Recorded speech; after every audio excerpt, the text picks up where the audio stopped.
యదా యదా హి ధర్మస్య గ్లానిర్భవతి భారత అభ్యుత్థానమధర్మస్య తదాత్మానం సృజామ్యహం పరిత్రాణాయ సాధూనాం వినాశాయ చ దుష్కృతాం ధర్మ సంస్థాపనార్థాయ సంభవామి యుగే యుగే.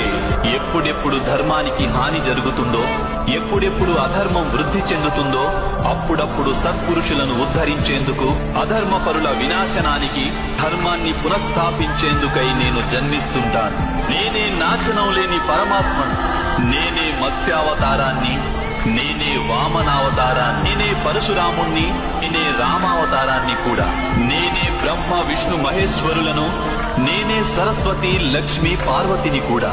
నేను పురుషుడను కాను, స్త్రీని కాను, నపుంసకుడిని కాను. నేను శరీరాన్ని కాను, శరీర అవయవాలను కాను. నేను జ్ఞానాన్ని, సృష్టిని